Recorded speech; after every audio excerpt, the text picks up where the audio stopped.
Bonjour et bienvenue sur le podcast de l'école de l'astrologie. Je m'appelle Nathalie, je suis passionnée d'astrologie. J'ai réalisé plus de 1000 thèmes astro et écrit plusieurs livres sur le sujet. Donc si vous souhaitez en savoir davantage sur ce vaste domaine, vous êtes au bon endroit, que vous soyez débutant ou expérimenté. Au travers de ce podcast, vous aurez accès à mes analyses des nouvelles et pleines lunes, mais également à des sujets plus pointilleux sur la compréhension du thème astral, sur les signes ou encore sur les transits planétaires. L'école de l'astrologie, c'est aussi un compte Instagram que je vous invite à suivre. Si vous avez envie de poser des questions, de suggérer des sujets de podcast, chaque commentaire est le bienvenu. En attendant, je vous souhaite une belle écoute et je vous laisse découvrir le podcast de la semaine. Bonjour, j'espère que vous allez bien. Je suis contente de vous retrouver pour un nouveau podcast sur les énergies du mois d'octobre. Alors, ce podcast, il sort le jour de la nouvelle lune en Balance. Donc, je vous invite à aller écouter le podcast que j'ai fait sur cette nouvelle lune si vous ne l'avez pas fait. Et je voulais vraiment revenir sur tous les événements astrologiques qui vont avoir lieu au cours de ce mois d'octobre, parce qu'il y en a deux notamment qui sont assez intéressants. C'est pas des changements de signes pour les planètes, mais c'est une fin de rétrograde et un début de rétrograde. Et je trouvais ça vraiment très important. Donc la nouvelle lune en Balance, je ne vais pas m'attarder dessus puisque j'ai un podcast sur le sujet, mais c'est un nouveau départ. D'ailleurs, je vous souhaite une excellente nouvelle lune. On me pose souvent la question, quand est-ce qu'il faut faire ses vœux, etc. En général, c'est après l'heure de la nouvelle lune. Sachez que l'heure de la nouvelle lune, c'est 20h48, donc ça sert à rien de faire des vœux ce matin. Et en fait, on me demande toujours aussi combien de temps après une nouvelle lune on peut faire nos vœux. Alors en fait, ça va dépendre.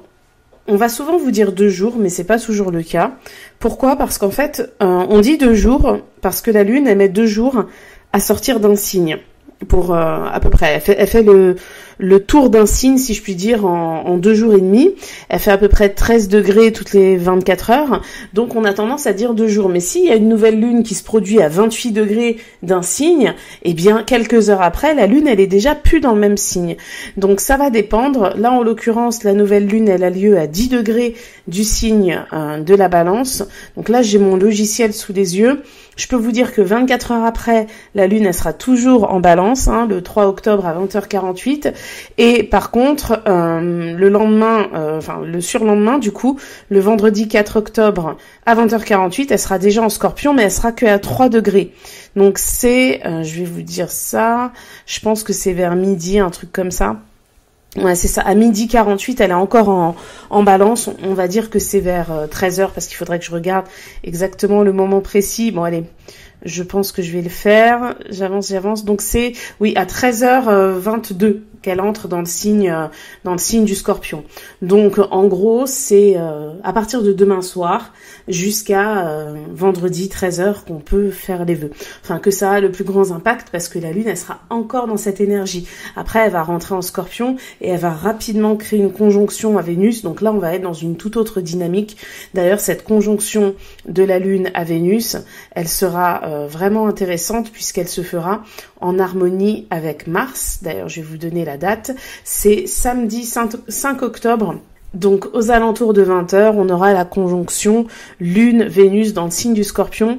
Alors, pour les personnes qui me suivent depuis longtemps et pour les personnes qui ont acheté il y a quelques années l'agenda astrologique que j'avais fait pour l'année 2022, eh bien, dans cet agenda, je mettais toujours la possibilité de noter le jour de chance du mois. Et ce que j'appelle le jour de chance, c'est la conjonction entre la Lune et Vénus. Donc c'est assez important, d'autant plus que là, il y aura une harmonie à Saturne en Poisson, il y aura une harmonie à Mars en Cancer. Donc c'est une belle conjonction Lune-Vénus dans le signe du Scorpion. Ça accentue encore plus le fait que ce week-end, il faut vraiment privilégier l'intériorisation. Si vous ressentez un peu de fatigue cette semaine, surtout, ne vous encombrez pas de sorties, de dépenses inutiles. Quand je dis de dépenses, c'est dans tous les sens du terme, que ce soit physique, que ce soit financier, que ce soit énergétique. Ne vous épuisez pas. C'est vraiment un week-end parfait pour recharger les batteries. S'il y a des personnes parmi vous qui ont prévu des week-ends au frais, vous avez bien fait parce que c'est le week-end qui est parfait pour ça. Donc là, je dévie un petit peu, mais je pense que c'est des informations qui sont intéressantes à donner. La dernière fois, j'avais dit que pour les personnes qui me suivent sur YouTube, que je voulais faire un horoscope du mois. J'ai pas eu le temps de le faire parce que j'ai été vraiment malade. J'ai eu le Covid au mois de septembre et franchement, ça m'a pourri au moins 2 semaines et demie. Et alors ça aussi, je pense que j'en ferai un podcast un jour. Je sais pas si parmi les gens qui m'écoutent, il y a des gens qui sont astrologues ou il y a des gens qui souhaitent l'être, qui font des analyses pour eux, pour leurs proches, etc. Mais plus le temps passe, plus je dois vraiment me mettre dans une condition optimale et presque me protéger énergétiquement quand je fais une analyse. Avant, il y avait des périodes où je faisais 7 analyses de thèmes par jour. Là, c'est impossible. Vraiment, je pense que mon maximum sur le long terme, ce sera 2. Comme ça, je pourrais vraiment diviser ma journée entre la créa de contenu et les analyses parce que ça me prend énergétiquement parlant. Alors, je constate aussi que je parle beaucoup plus qu'avant. Quand je fais une analyse, je vais plus en profondeur. Mais ça, je pense que c'est parce que j'ai plus d'expérience qu'il y a 2-3 ans. Mais en tout cas, je trouve que énergétiquement, c'est quelque chose qui est très, très éprouvant. Bref, c'était une petite parenthèse, mais tout ça pour dire que le mois prochain, normalement, sur YouTube, il y aura l'horoscope du mois. Donc, ce que je voulais vous dire par rapport au mois d'octobre. Donc déjà, ce qui est intéressant à regarder quand on analyse un mois, c'est comme quand on analyse le début de quoi que ce soit au final, comme quand on analyse un thème astral. D'ailleurs, pourquoi le thème astral? C'est parce que ça représente le début de votre vie. C'est pour ça qu'on l'analyse. C'est le moment de votre naissance. Donc moi, j'aime bien regarder dans quel signe se trouve la Lune au moment du début du mois. Parce que c'est la naissance du mois d'octobre 2024. Un mois d'octobre 2024, il n'y en aura qu'un seul dans toute l'histoire de l'humanité. Et cette année, ça s'est fait avec une Lune dans le signe de la Vierge, conjointe à Vesta. Donc Vesta, c'est un astéroïde qui symbolise l'équilibre, l'harmonie, que j'associe à l'énergie de la balance, énergie du mois, puisque le soleil est en balance au moment de ce début de mois. Un soleil qui est conjoint à Mercure d'ailleurs, donc ça invite vraiment...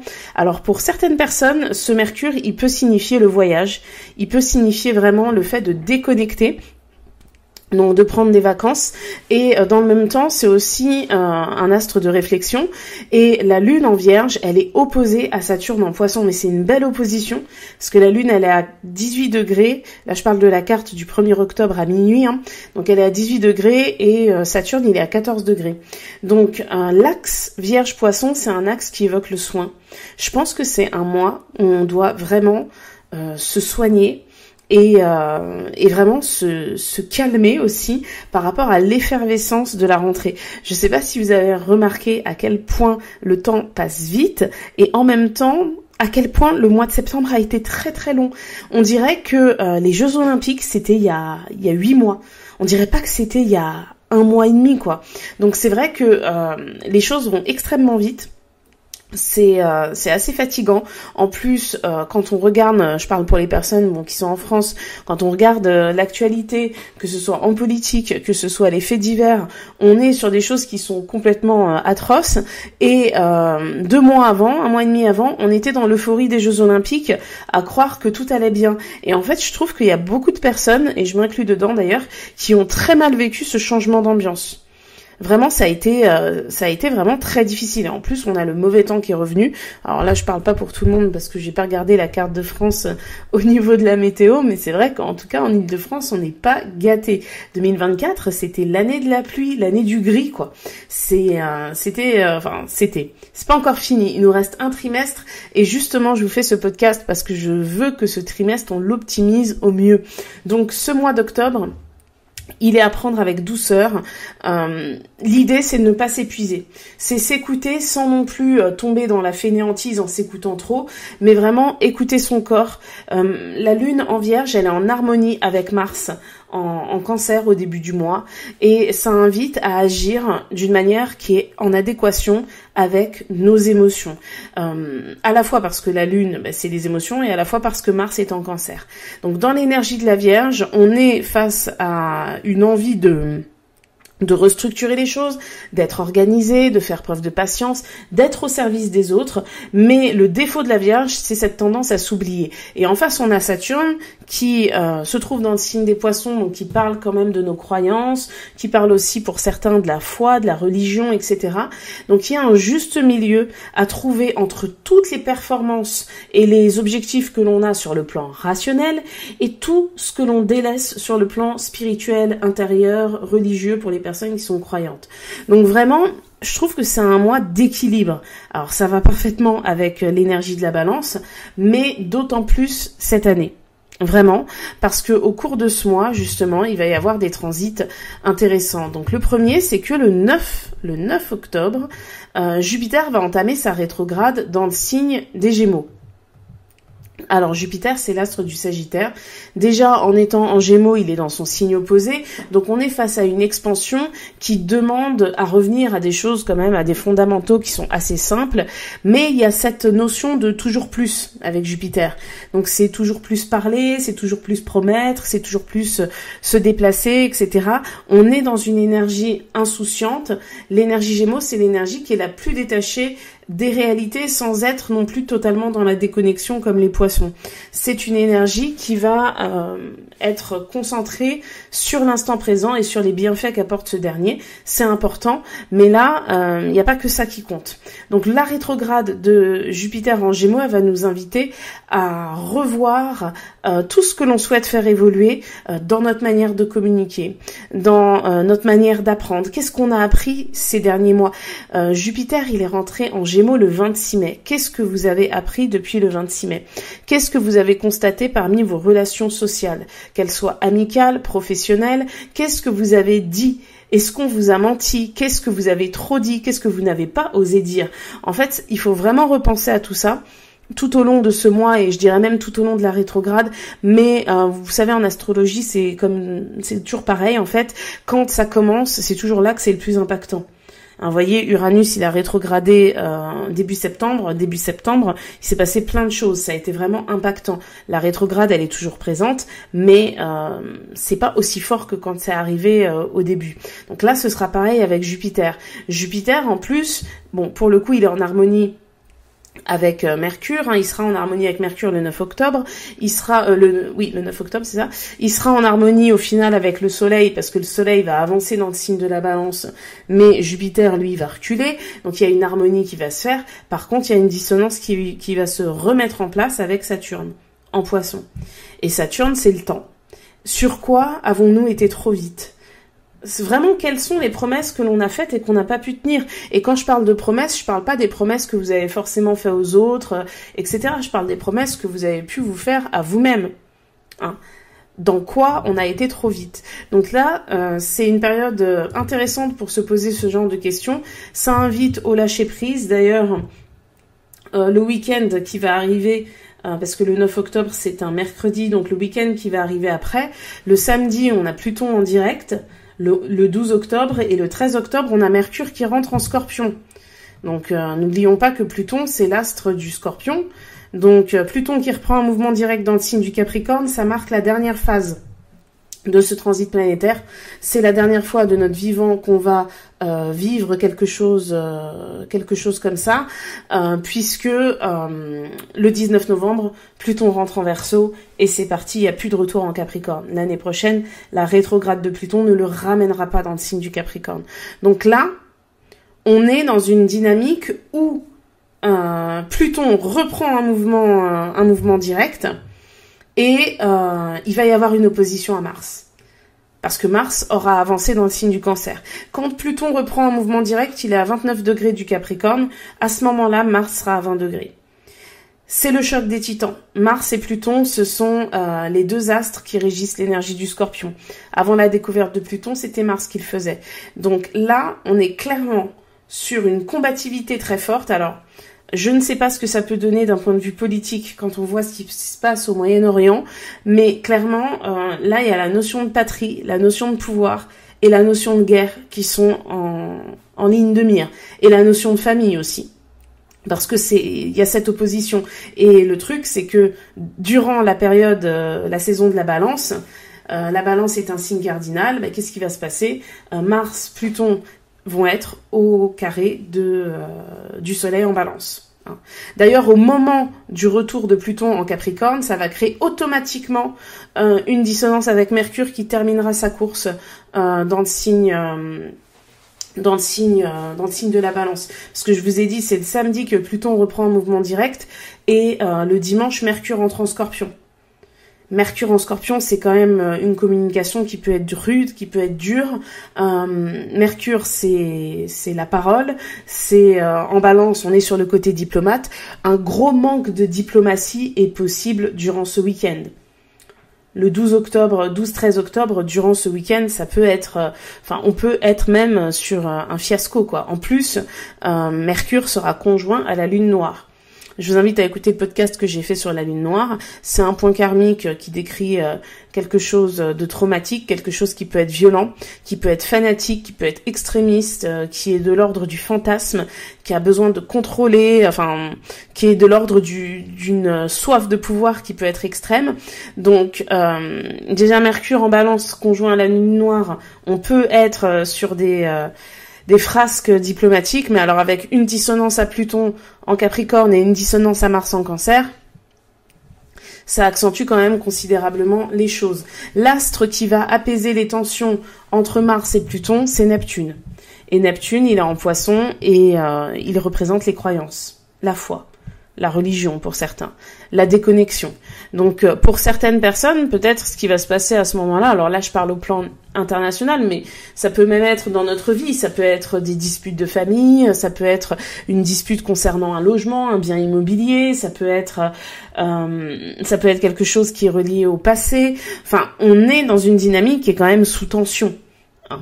Donc c'est vrai que ça peut impliquer un besoin de se déconnecter, un besoin de lâcher totalement prise, quoi, sur un certain sujet de la vie, hein, ça veut pas dire sur tout. Donc ce week-end, il sera vraiment intense. Ensuite, je ferai un podcast dessus, donc là je vais pas m'attarder dessus, sur la pleine lune en Bélier qui aura lieu le 17 octobre.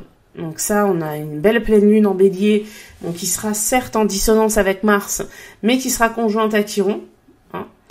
On en reparlera lors d'un podcast. Et le même jour, Vénus fait son entrée en Sagittaire. Alors, l'arrivée de Vénus dans le signe du Sagittaire, ça va la mettre en harmonie avec le nœud nord. Par contre, au final, il y aura une dissonance qui se fera un peu plus tard avec Saturne et Neptune en Poisson, et j'allais dire un quinconce à Mars, mais il va pas y avoir parce que Mars va finir par avancer dans le signe du Cancer, il va lui-même rentrer en Lion, donc voilà. Donc Vénus en Sagittaire, c'est aimer la liberté.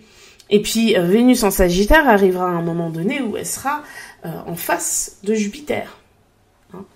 Et ça va être une opposition intéressante, sachant que Jupiter sera rétrograde. Donc, durant ce mois d'octobre, en partant du principe qu'il y a quelque chose à soigner vraiment, ce que l'on doit soigner en nous permettra que le week-end du 12-13, qui s'annonce quand même très intense, soit vécu de la manière la plus apaisante possible. Je pense que c'est un mois où on doit admettre ses torts. Alors, admettre ses torts, c'est envers les autres. Hein. Ça, c'est quelque chose que nos politiques feront pas. Hein. Donc, on peut se dire que de leur côté, on peut se douter que le week-end du 12-13 octobre, il y aura des sujets. Mais c'est vrai que dans la vie personnelle, on a peut-être des choses à se faire pardonner, mais c'est pas forcément aux autres, c'est peut-être par rapport à soi. Ça peut être par rapport à son partenaire, ça peut être par rapport à son enfant. Enfin, on est dans une dynamique de pardon et de renouveau et de restructuration de ce que l'on estime être le pouvoir, puisque Pluton en Capricorne, il vient réformer la notion de pouvoir. Un peu comme si le pouvoir était redistribué d'une certaine manière et que là, Pluton, il s'apprête vraiment à clôturer définitivement le chapitre Capricorne, quoi.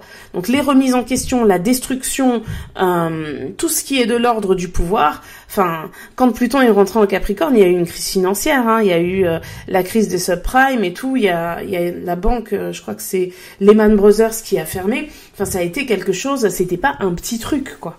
Donc là, là, et Pluton peut avoir, entre guillemets, cette envie de terminer en beauté, quoi. Et de mettre vraiment fin à ce cycle qui a duré quand même 16 ans dans le signe du Capricorne. Et après, il y a cette idée de restructurer les choses en termes de liberté, en termes de groupes sociaux, en termes d'humanisme aussi, parce on sera dans le signe du Verseau avec Pluton.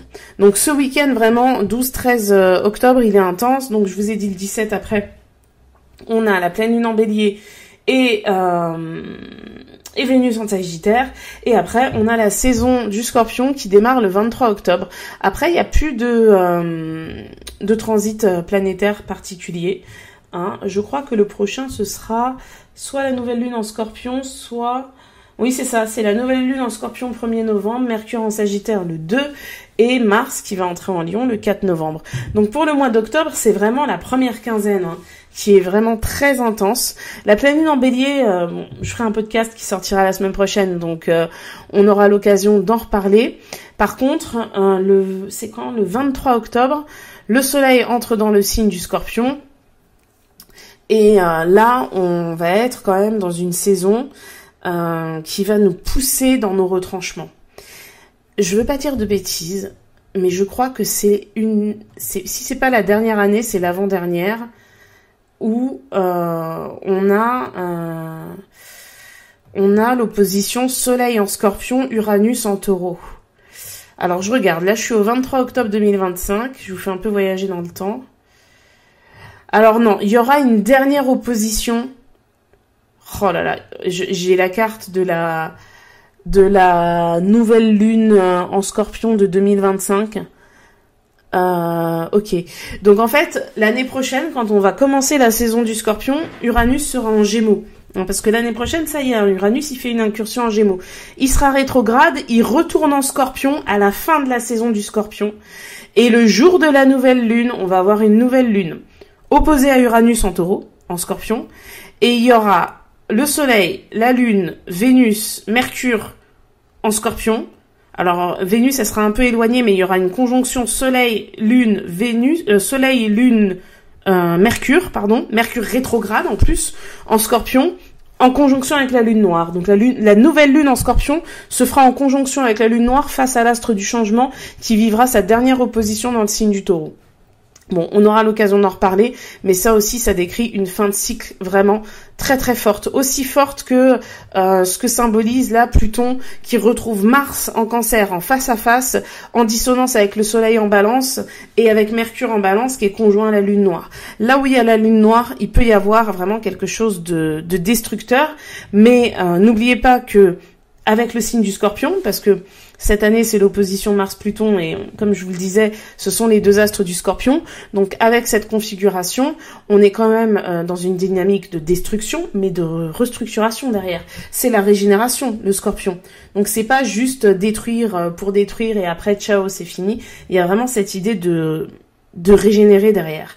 Après, comment? Ça, ce sera la question. Mais on en reparlera.